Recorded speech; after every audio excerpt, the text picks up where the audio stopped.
नरसिंहगढ़ में सम्राट समर्थ का पहला अनुग्रह, पहली कृपा कुछ लोगों के ऊपर बरसी थी। पहला प्रभु प्रसाद रहस्यमयी ढंग से बरसा था, जिसमें सभी की पात्रता बहुत कम थी। भीतर से न ही मन शुद्ध था, न ही हृदय पवित्र था और न ही इतनी बड़ी ईश्वरीय ऊर्जा ग्रहण करने की क्षमता थी।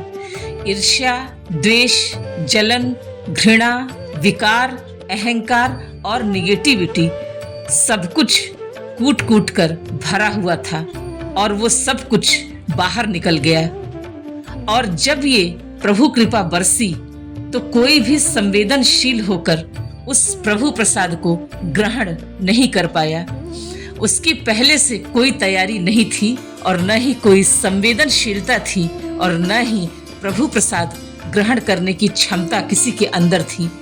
जो कुछ भी हुआ वो सिर्फ और सिर्फ पूर्व जन्म के भाग्य के कारण हुआ।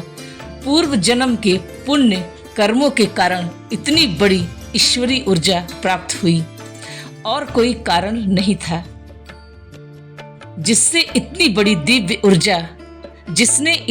दिव्य ऊर्जा पाकर भी सभी लोग नीचे गिर गए।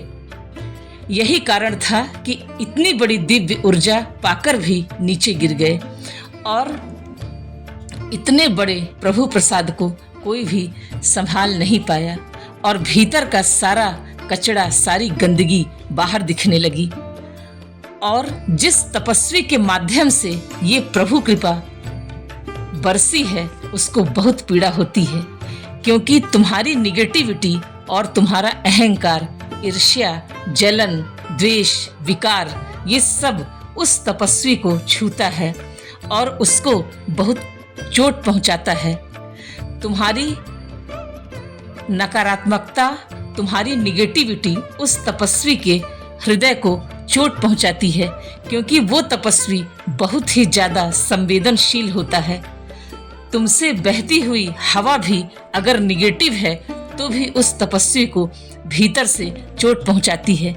जब ये प्रभु कृपा बरसी तो आत्मिक घटना तो घट गई, मन भी डूब गया, प्रेम भी हो गया, लेकिन जो भीतर गंदगी और कचरा भरा था वो सब कुछ बाहर आ गया। जिसका अहंकार था वो आग की लपट की तरह बाहर आ गया।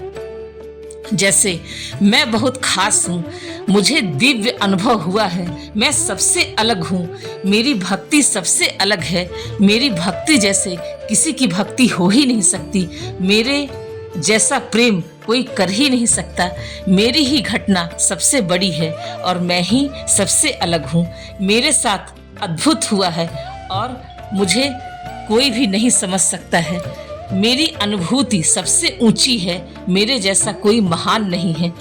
ऐसे ही अपने आप को विशेष और सुपीरियर समझने वाले लोग बहुत ही बड़े अहंकार में पागल हो जाते हैं और प्रभु प्रसाद जैसी ऊर्जा को संभाल नहीं पाते हैं और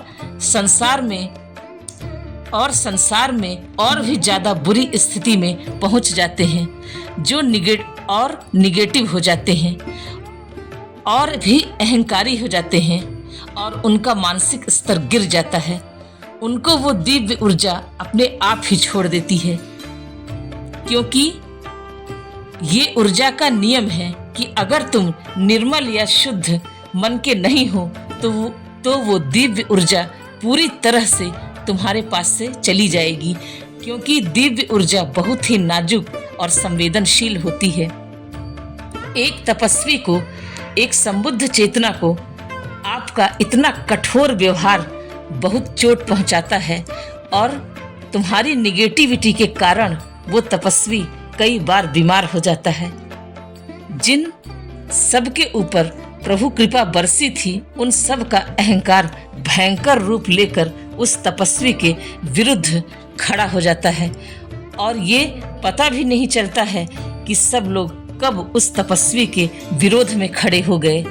सब लोग उसके साथ न होकर उसके सामने खड़े होकर ललकारने लगते हैं, तो वहां से सब कुछ पहले ही चला जाता है और जो भी अभी तक दिव्य ऊर्जा मिली थी वो सब कुछ अपने आप ही विसर्जित होकर प्रवाहित हो जाती है और धीरे धीरे वो दिव्य ऊर्जा तुम्हारे मन से, तुम्हारे हृदय से और तुम्हारे अनुभव से पूरी तरह से चली जाती है और तुम फिर से उसी मानसिक स्तर पर पहुंच जाते हो जहां पहले थे और तुम्हारा पूरा मानसिक स्तर गिर जाता है। ये ऊर्जा का नियम है।